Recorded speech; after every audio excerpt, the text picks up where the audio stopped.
Jadi kita persyaratan analisisnya dua ini Bapak Ibu ya, normality sama homogeneity.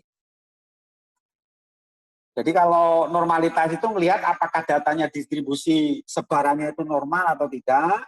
Kalau homogeneity itu melihat apa ya namanya, tingkat kesamaan ya, sampelnya kesamaannya itu sama apa enggak gitu ya. Nanti dilihatnya dari varian. Oke, uji normalitas itu mengetahui apakah data berdistribusi normal atau tidak. Jadi pada dasarnya data yang berdistribusi normal diketahui melalui bentuk histogram. Kurva histogram itu bisa dilihat dari itu ya. Atau kita menguji secara statistik ya. Nah, dalam SPSS ini kita tampilkan nanti dua, ada Shapiro-Wilk dan ada Kolmogorov-Smirnov. Nah, nanti ada ketentuannya ini. Kapan kita pakai Kolmogorov-Smirnov, kapan kita pakai Shapiro-Wilk. Gitu ya. Kita menggunakan Shapiro-Wilk atau Kolmogorov itu umumnya untuk data yang sifatnya univariat. Ya, karena memang cuma ada dua kelompok sampel. Ya, kalau yang multivariat nanti udah beda lagi ya. Bisa Bartlett, bisa Fisher atau yang lainnya ya. Jadi uji univariat akan menguji normalitas data tiap variabel pada data dan menghasilkan hasil uji normalitas sebanyak variabel yang diujikan. Ini disesuaikan dengan pengelompokannya, bisa jenis kelamin, bisa tingkat pendidikan atau dan kalau kita memasukkan karakteristik itu ya. Kalau tidak juga nggak apa-apa. Nah, ini penggunaannya Bapak Ibu. Kalau Shapiro-Wilk itu digunakan kalau datanya kurang dari 20. N-nya kayak tadi itu, N-nya kecil. Jadi Shapiro-Wilk itu kalau datanya sedikit. Jadi kalau datanya ratusan, itu nanti bacanya jangan yang Shapiro, tapi pakai Kolmogorov. Ya. Jadi ujian dilakukan untuk mengetahui sebaran data acak suatu sampel. Bahkan kita pakai kuasi eksperimen kan tidak diacak. Ya, tapi kan tetap kita harus ngecek gitu ya. Dalam pengujian disarankan untuk menggunakan uji Shapiro-Wilk untuk sampel data kurang dari 50. Dalam pengujian suatu data dikatakan di sini apabila nih kriterianya, nanti nilai sigma harus lebih besar dari 0,05. Jadi kalau lebih kecil itu udah kemeringetan tuh Pak, datanya nggak distribusinya nggak normal gitu ya. Itu kalau Pak Shapiro. Kalau yang Kolmogorov itu di atas 20 N-nya, ada yang mengatakan di atas 20, pokoknya lebih 50 lah. Tapi lebih kecil dari 1000. Gitu. Jadi kalau misalnya Bapak Ibu eksperimen, kemudian milih eksperimennya kuasi, pakainya yang 10 series itu. Yang berulang-berulang. Ya. Terus kelas kontrolnya ada 4, kelas eksperimennya 1 misalnya. Itu kan ribuan muridnya. Itu kita pakai Kolmogorov-Smirnov untuk uji normalitinya. Kriterianya sama. Gitu ya. Nah, karena biasanya kita pakainya cuma sekelas, 2 kelas, berarti kita bacanya pakai yang Shapiro ya. Baik Bapak Ibu, nanti data di copy di sini, di data view. Jadi kita buka lembar baru, nanti seperti ini penataannya. Terus nanti diperbaiki, jadi cuma ini, kalau tadi kan banyak instrumen ya. Kalau ini mah dikit, yang ini pretest ya kan, ini nggak usah dirubah, tulis punya pretest, selisnya nggak usah diisi, langsung skill, lebih mudah ya. Nanti kita praktek. Nah, kemudian nanti klik analisis, jadi statistik, explore. Ketika sudah diklik explore, nanti jangan lupa yang disitip Bapak Ibu ya, akan muncul seperti ini. Kalau Bapak Ibu mau memasukkan karakteristiknya gender misalnya, nanti gendernya pakai masukkan faktor list. Tapi kalau nggak ada ya masukkan ke sini semua.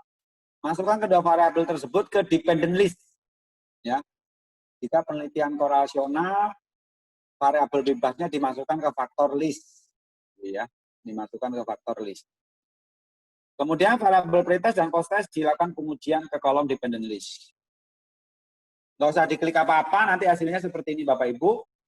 Ya, kita yang Kolmogorov yang bagian ini nggak usah dilihat-lihat, nggak usah dibaca, kita bacanya yang ini. Ya. Jadi nilai signifikansinya untuk Smirnov itu ternyata menghasilkan data pretest itu 0,063.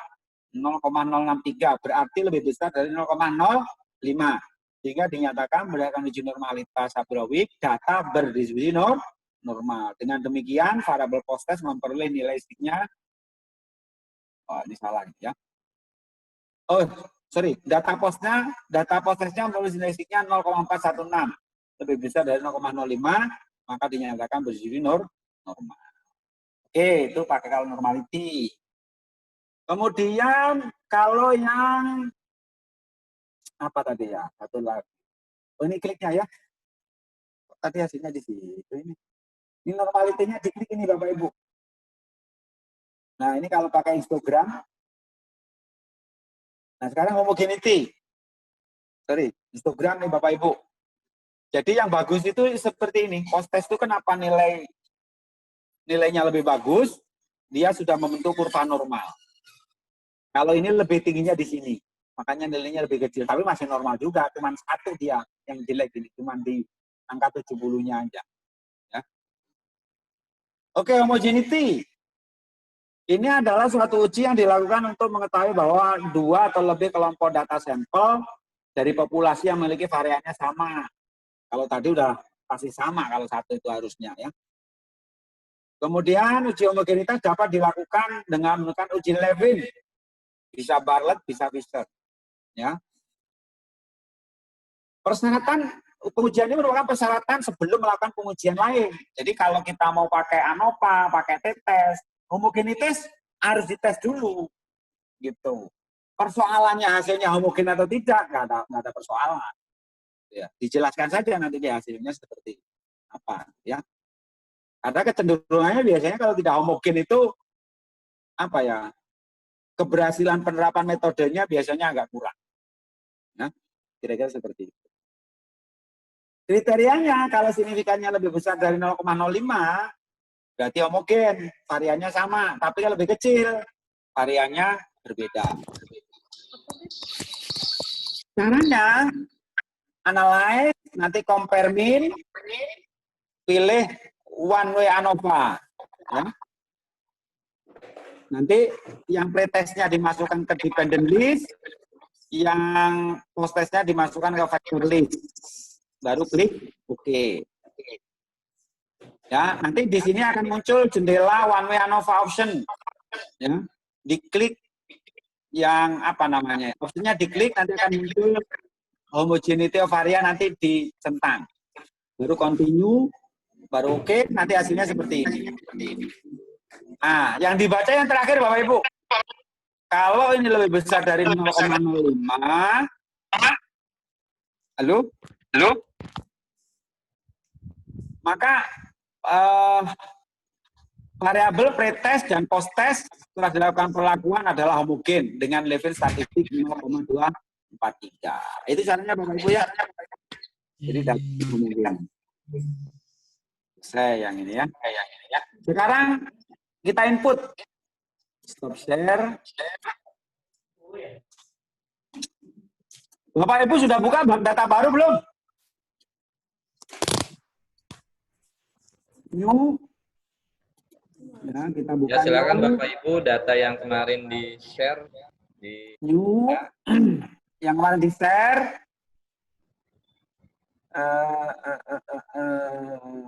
Sebentar, saya share dulu Pak. Lupa lagi ya.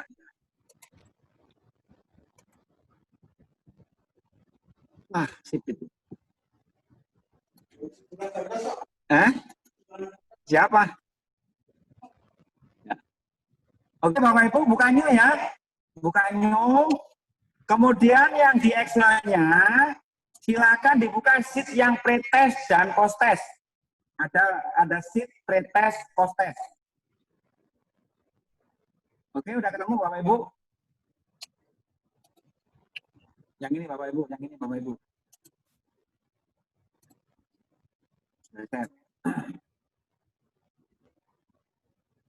Nah, yang ini. Kan sheet-nya yang pertama itu kan instrumen ya. Instrumen, kemudian kalau saya nambah sheet tadi. Kemudian ada pretest, posttest. Nah, yang ini aja dilihat dulu Bapak Ibu. Ya. Ya, yang nah ini di blok, di copy, di blok seperti tadi. Ya, Ctrl C. Ya, dimasukkan ke yang tadi baru buka. New yang baru. Posisi di sini. Edit, master. Nah, udah masuk Bapak Ibu. Belum kelihatan ya? Belum Pak, belum share screen. Belum share screen ya? Belum. Ah, ilaha illallah. Nah. Pokok wae.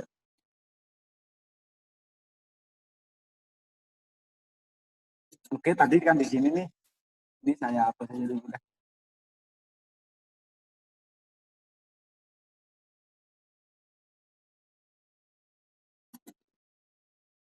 Oke.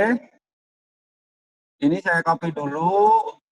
Excelnya nggak usah posisi copy. Taruhnya di sini, kemudian Ctrl V. Ya. Udah, posisinya seperti ini, Bapak Ibu.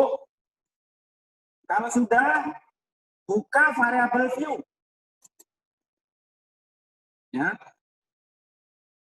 Ini ditulis pre saja.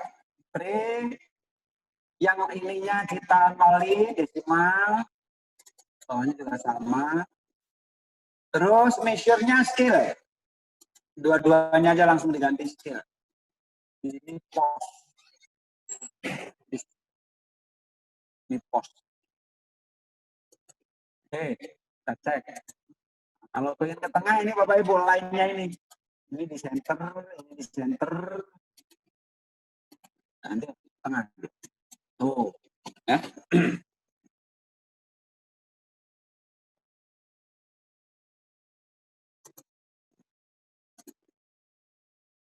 Udah Bapak Ibu, kita mau coba yang uji normalitas ya. Pertama klik deskriptif ya. Bentar, saya pandu mana tadi datanya. Yuk. Analyze, pilih deskriptif statistik, kemudian klik ekspor. Nah, kita masukkan ke sini dependent list.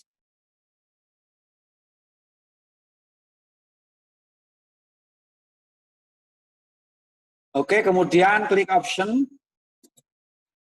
Klik option. Statistik, nggak ada juga. Plot. Nah, ini plot nih, Bu. Klik plot, diklik yang normality. Nah,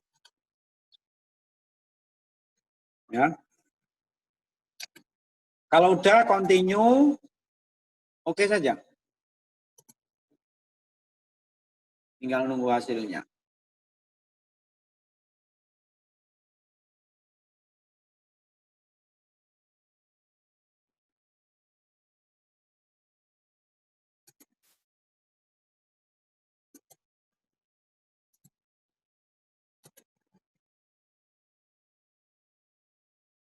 Tinggal nunggu hasilnya. Ini masih running. Udah selesai.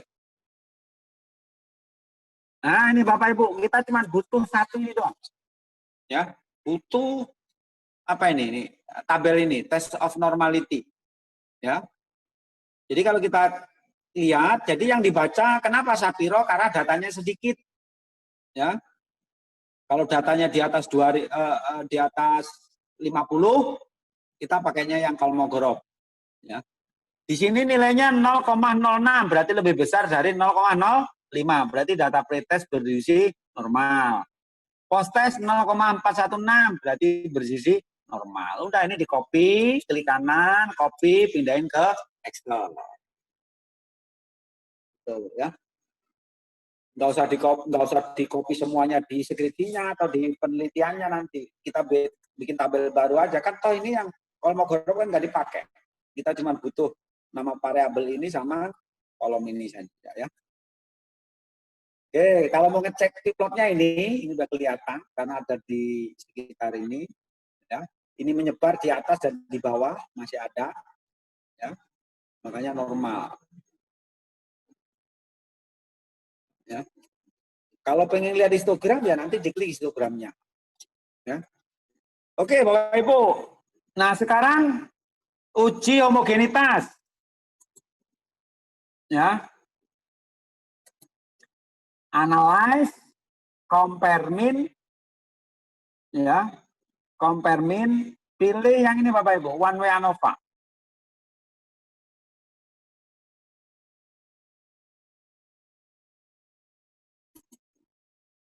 Ya. Pretestnya dimasukkan ke dependent list, post-testnya dimasukkan ke factor list. Ya. Kemudian kita klik option, pilih homogeneity of varian. Pilih homogeneity of varian. Kemudian continue. Oke. Kita tunggu. Tadi nggak kelihatan ya, Pak? Bentar, salah itu. Saya ulang Bapak Ibu ya. Analyze. Belum. Masih loading. Masih loading, Pak. Nah. Ya. Analyze Bapak Ibu, compare mean. Ini ada compare mean tulisannya. Kemudian pilih one way ANOVA. Ya. One way ANOVA yang paling bawah ini. Kemudian diklik. Nah, ini tadi ada posisi sebelum saya masukkan ke sini. Yang pretest kita masukkan dependent list, yang post test kita masukkan ke factor list. Kemudian diklik option. Ini tadinya nggak ada, sekarang saya klik homogeneity of varian. Klik. Nah, continue. Nah, baru oke. Nah, kita lihat hasilnya. Ya. Kita lihat outputnya seperti apa. Share. Apa ini? Analyze, compare mean, one way ANOVA. Ya. Oh, oke Bapak Ibu, ini hasilnya sudah ada. Ya, kita ngelihatnya cuma di sini. Ya. Nilai signya. Tadi kriterianya, kalau nilai signya ini lebih kecil dari 0,05, maka varian tidak homogen. Ya, dari dua data sampel tadi. Tapi kalau lebih besar dari 0,05, maka dua kelompok data sampel tadi adalah homogen. Nah, kalau ini sudah terpenuhi, normality juga sudah, langkah selanjutnya baru kita bisa melakukan uji beda rata-rata. Untuk ngecek, tadi kita punya apa namanya hipotesis ini terbukti apa enggak gitu. Jadi memang cukup lama persyaratannya ya untuk mencapai ke sana. Baik, masih ada waktu sedikit, silakan kalau ada pertanyaan. Setelah ini mungkin kita break. Ya, setelah break nanti materi terakhir. Ya. Terus silakan saya juga ngasih data itu silakan diolah sendiri. Ibaratnya Bapak Ibu pelatihan mandiri. Ada yang mau nanya silakan. Ya, mangga silakan ditampilkan. Gak ada yang tertinggal atau hasilnya beda.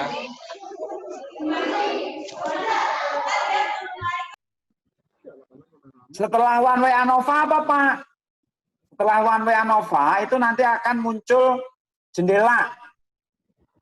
Ya, coba ditampilin aja, ditampilin. Ariska boleh ditampilkan? Biar kelihatan.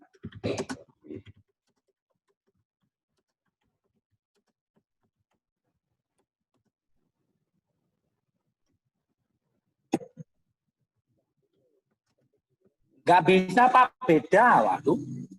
Ya, saya ulang. Maka akan muncul kotak dialog one way ANOVA. Nggak apa-apa, saya tampilin lagi. Saya ulang ya. One more. Oke, tolong perhatikan kita bareng-bareng. Siapa tadi? Yang lain juga, tolong dilihatin. Ya. Analyze, compare mean, kemudian one way ANOVA. Nah, bentar. Ini posisinya tekan di sini ya. Posisinya pasti begini posisi. Nah, yang pretest pindahkan ke dependent list. Klik. Yang cost test kita pindahkan ke faktor list. Kalau dua-duanya masuk di sini, nggak bisa muncul outputnya. Ya, nggak bisa muncul. Setelah itu klik option. Klik option. Diklik yang homogeneity of variant test. Ini, homogeneity of variant test. Baru continue, baru OK. Nah, ini hasilnya. Ya. Oke, yang dibaca test of homogeneity of variant test. Oke, ya.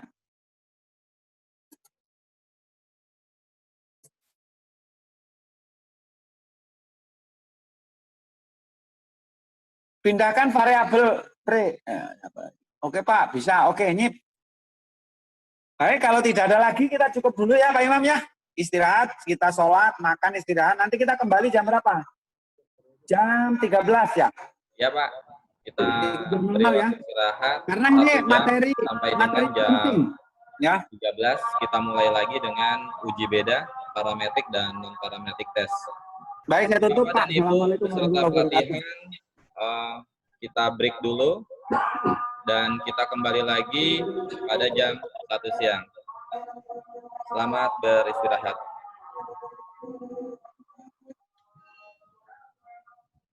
Aduh, ngerokok ya.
Dan kita menguji persyaratan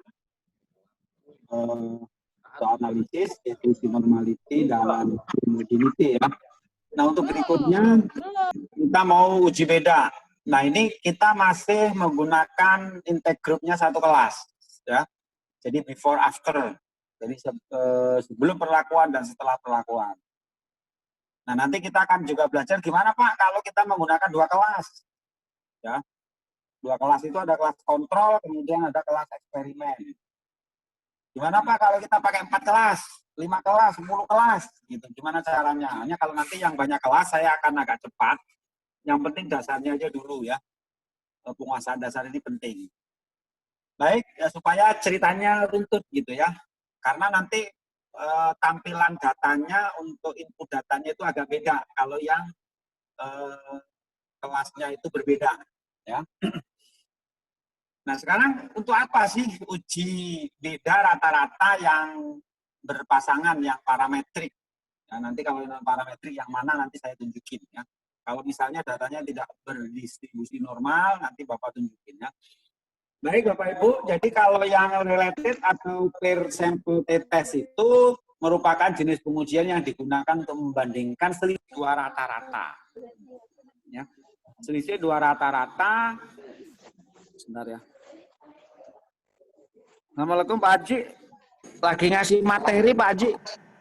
Ngasih materi pelatihan online SPSS. Iya.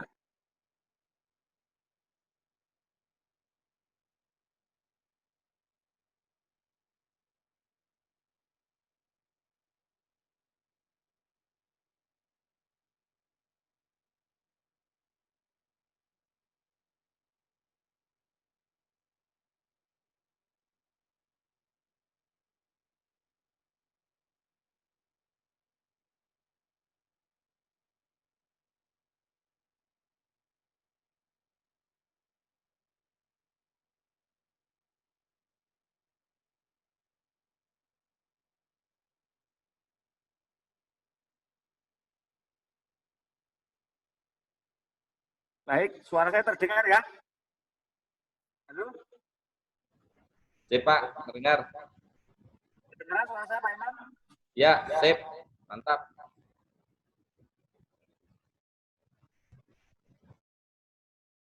Suara saya terdengar, Pak Imam? Oke, saya lanjutkan.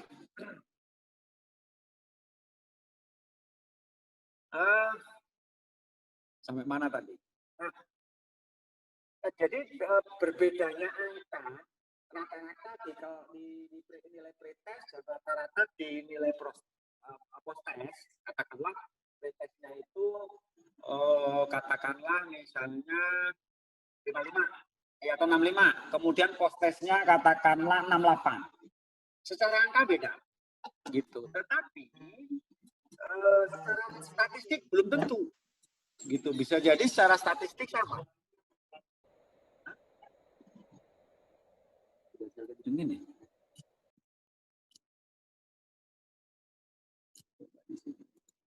Di sini. Oke, halo, suara saya kecil ya? Di sini sudah pol, Pak.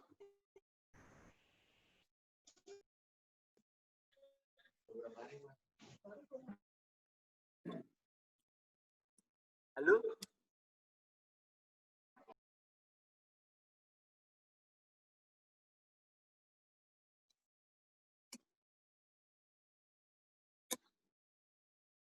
Nah, kemudian sampel berpasangan itu berasal dari subjek yang sama. Ya, tadi karena intake grupnya kan cuma satu kelas ya. Kecuali kalau ada kelas kontrol, ada kelas perlakuan. Maka setiap variabel diambil saat situasi dan keadaan yang berbeda. Uji ini juga disebut dengan uji T yang berpasangan. Nah, kriterianya pertama nilai signifikansinya pakai dua sisi. Subtil itu adalah lebih kecil dari 0,05 yang menunjukkan adanya perbedaan yang signifikan antara variabel awal dengan variabel akhir, maksudnya pretest dengan posttest.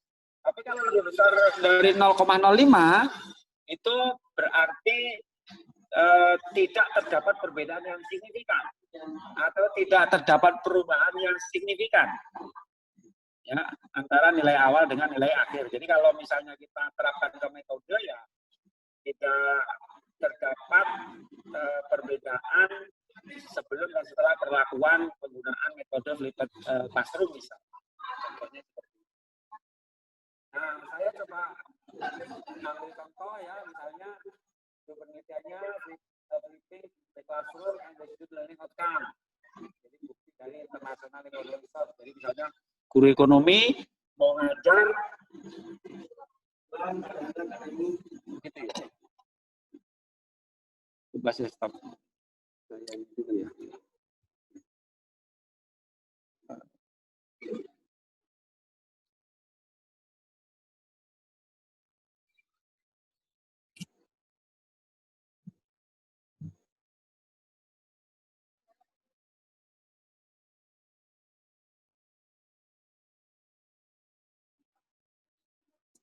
Suara saya nggak jelas ya. Bentar ya.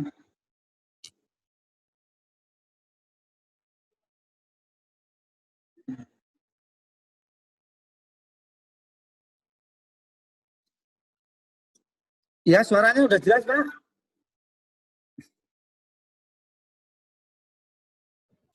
Halo? Ya, Pak, terdengar.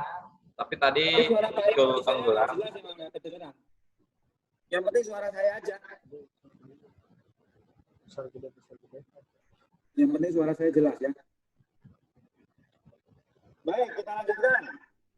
Kecil lagi, Pak. Misalnya kuasi eksperimen, misalnya pretest, posttest, equivalent control group design semester 2, jumlahnya mahasiswa 20. Kita akan uji apakah penerapan flipped classroom ini berpengaruh terhadap peningkatan penilaian nilai dari ekonomi, khususnya pelajaran international trade. Ya, alat analisisnya adalah baik. Nah, data yang masuk tadi Ya, saya tinggal tuliskan di sini lagi. Posisi datanya masih sama yang tadi, tidak dirubah-rubah. Kemudian nanti kita akan klik analyze, kemudian pilih compare mean. Nah, nanti dipilih pair sampel t-test. Ya. Nah, ini yang data berpasangan. Kalau yang datanya berbeda, itu pakainya independent sample t-test. Gitu ya, independent sample t-test. Kalau ada kelas kontrol, kelas variabel itu pakainya yang ini. Kelas kontrol sama kelas perlakuan. Kalau lebih dari 3, nah ini pakai one way ANOVA. Ya, pakai one way ANOVA.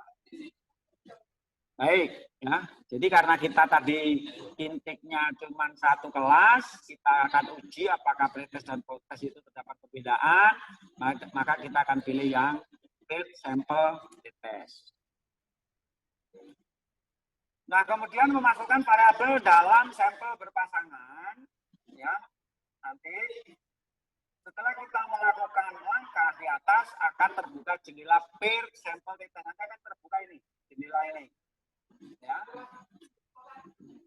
Kemudian masukkan variabel dari sampel berpasangan pada kotak pair variabel.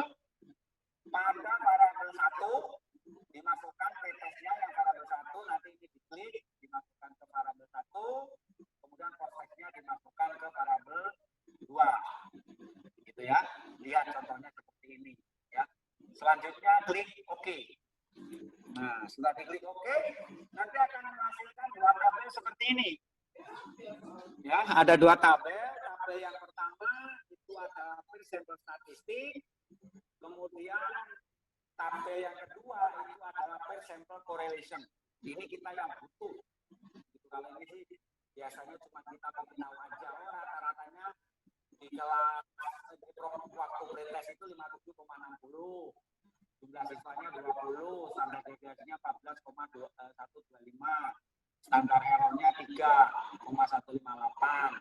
Kelas post-test itu rata-ratanya 71,25, N-nya ada 20, standar deviasi masih kecil karena nilainya makin besar, rata-ratanya besar, sehingga standar errornya juga kecil. Dari sini perbedaannya jauh. Benar nggak secara statistik berbeda? Nah, baru kita melihat pair sample correlation-nya ini. Ya, yang dibaca Bapak Ibu hanya kolom yang terakhir. Ya, kolom yang terakhir. Ini aja yang dibaca. Saya pakai HP suaranya. Masa? Berarti HP dimatiin juga.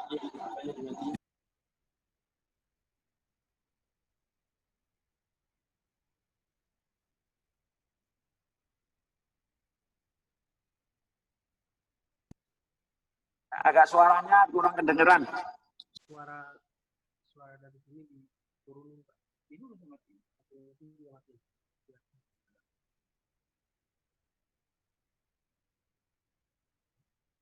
Baik.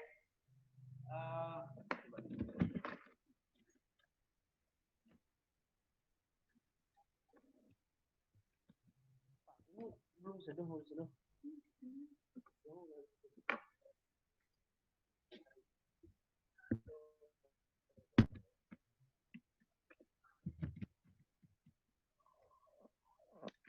Oke, kita lanjutkan ya. Jadi yang dibaca itu adalah yang ini, ya, jangan yang mana-mana. Yang terakhir ini. Nah, ini kita pakai pair sample correlation ini. Jadi tabel pair sample correlation itu menunjukkan nilai korelasi, menunjukkan hubungan kedua variabel sampel berpasangan. Ini ya. Kemudian ini diperoleh dengan koefisien correlation bivariat dengan uji indikasi 2 sisi untuk pasangan variabel yang dimasukkan, gitu ya. Nah, oleh karena itu Bapak Ibu, ini angka-angka ini jangan dilihat karena saya ingin tunjukin karena ini saya kopinya berbeda nih ya.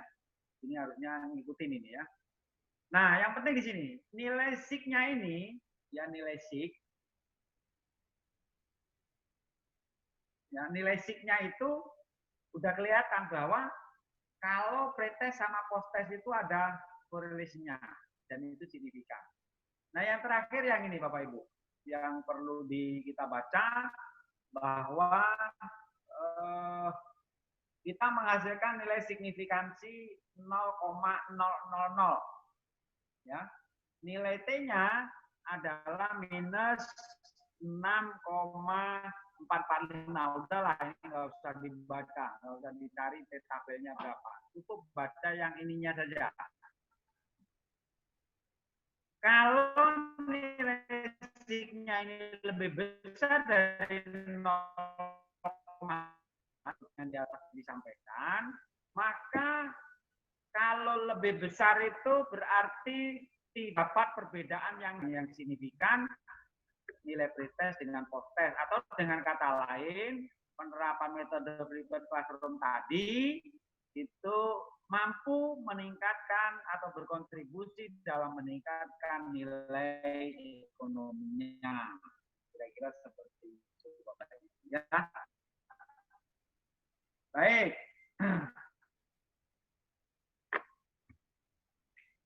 Nah, kemudian ini interpretasinya di sini seperti ini ya. Nanti dibuat kayak gini. Ini saya hapus saja biar enggak.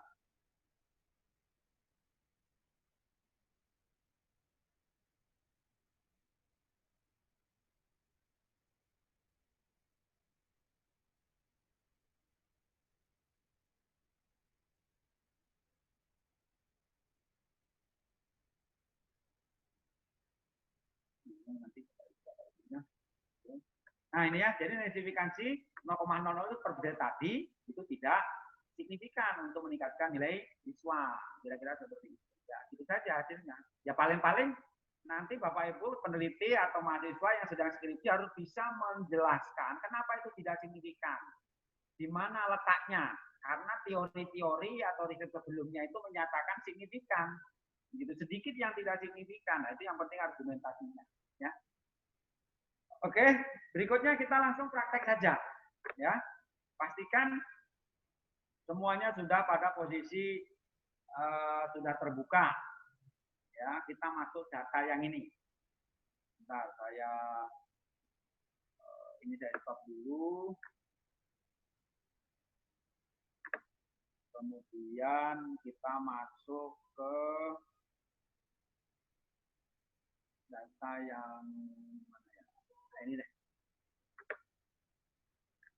Suaranya kecil, Pak, katanya. Aduh, kumaha ya.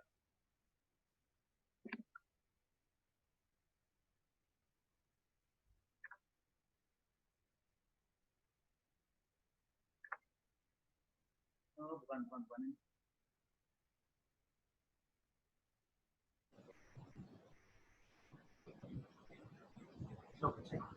Cek.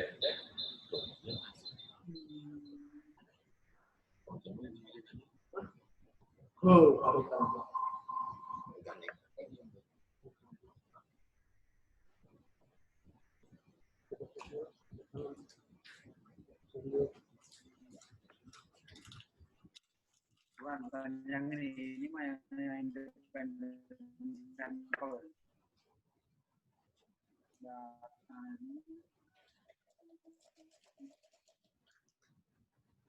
Oh ya. Oke, data yang ini ya. Siap semuanya? Ya. Iya, Pak.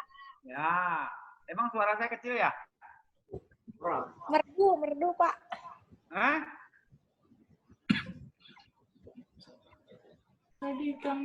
Suaranya kecil, Pak.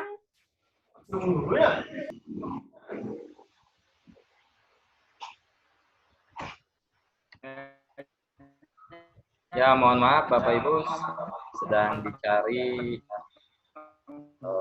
penyebab kecilnya suara.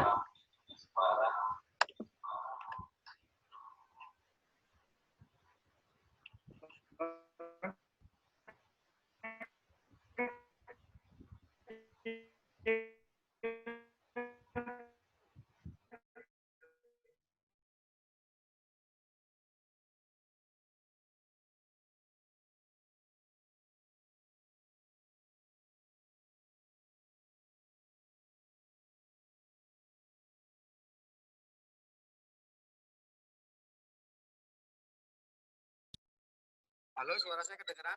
Jelas?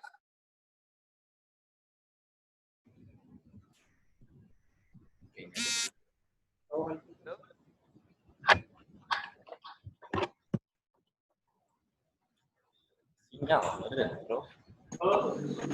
Suara saya kenceng nggak?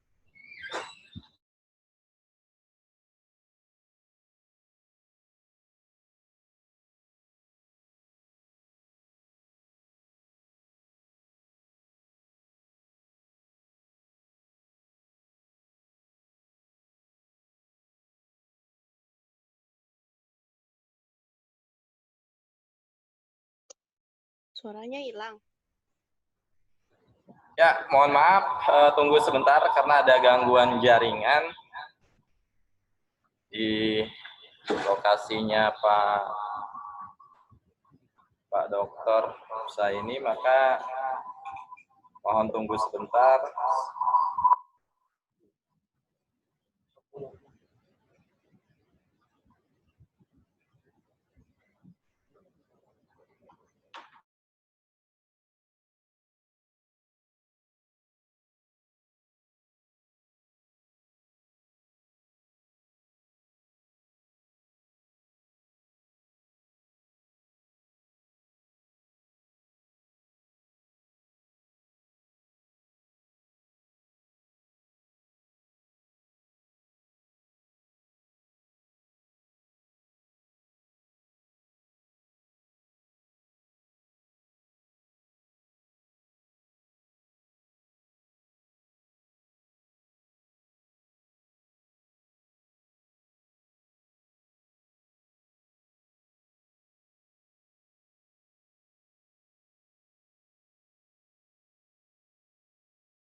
Suara saya jelas nggak?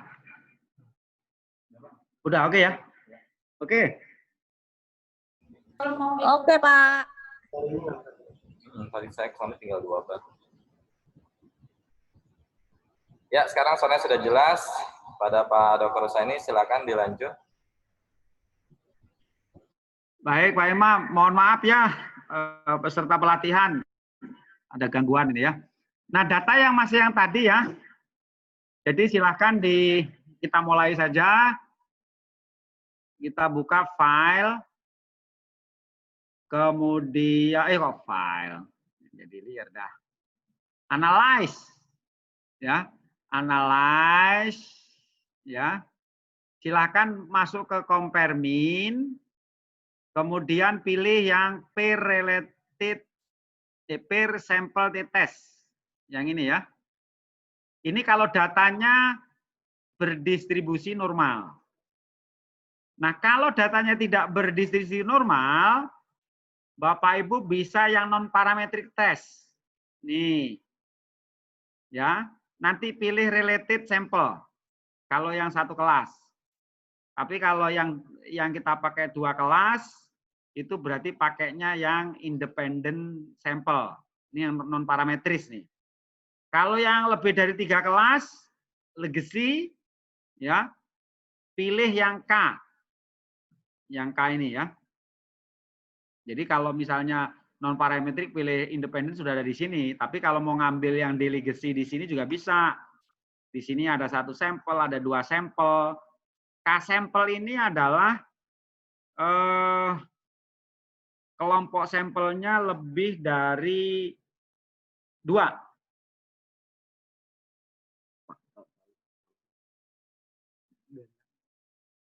Jadi lebih dari 2, pakai K independent sample, misalnya ada 3 kelas. Ya. Kemudian kalau yang K related, ya, jadi katakanlah kita pertama pretest, kemudian perlakuan 2 kali, tatap muka, kemudian ada tes lagi di tengah, perlakuan lagi 2 kali pertemuan, ada tes lagi yang ketiga. Nah, berarti kan sampelnya lebih dari 3 tuh kalau apa datanya. Itu pakai K related sample. Itu kalau non parametrik. Gitu. Ya. Pakainya ini. Kalau yang parametrik pakai one way. Ya, yang tadi. Baik, ini kita asumsinya yang datanya berdistribusi normal. Berarti balik lagi ke sini. Silahkan masuk ke paired sample. Nah, pada posisi seperti ini saya balikin dulu. Ya. Nanti akan muncul jendela paired sample t-test, Bapak Ibu ya. Kemudian yang pretest ini masukkan ke variabel 1. Klik saja sini, masuk. Kemudian post kita klik juga. Kemudian kita masukkan ke sini. Nah, ya.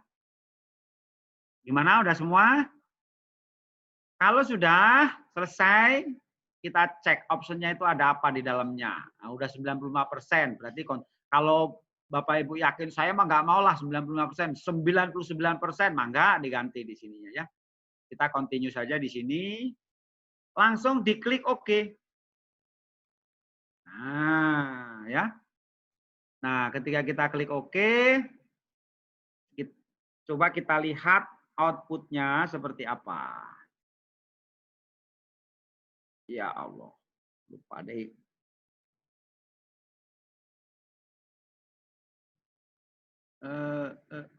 Output.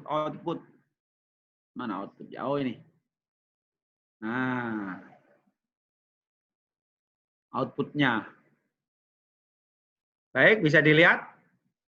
Nah ini, ya tadi ini ada 3 tabel. Tabel pertama itu menjelaskan nilai rata-ratanya berapa di kelas pretest dan posttest, ya, nilai itu dan seterusnya. Kemudian ini nilai korelasinya antara pretest dengan posttest. Kemudian, jadi sebenarnya Bapak Ibu ketika kita ngelihat hasilnya itu signifikan enggak itu ngecek dulu di sini. Kalau di sini tidak signifikan, di sini pasti nggak ada bedanya. Biasanya begitu cirinya ya. Nah ini kita ngelihat nih, ya, bahwa nilai signya itu 0,0000, berarti lebih kecil dari 0,05. Jadi terdapat perbedaan nilai pretest dan posttest. Gitu Bapak Ibu ya. Baik, seperti ini ada yang mau ditanyakan?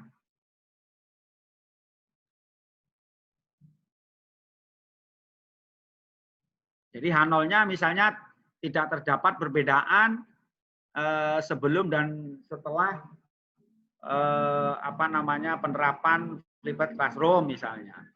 Kemudian yang H1-nya alternatif itu terdapat perbedaan. Nah, kalau hasilnya 0,00 tadi karena lebih kecil dari 0,05, maka H0 ditolak. Berarti rumusan hipotesis yang sudah kita tetapkan sebelumnya itu dapat dibuktikan. Itu kira-kira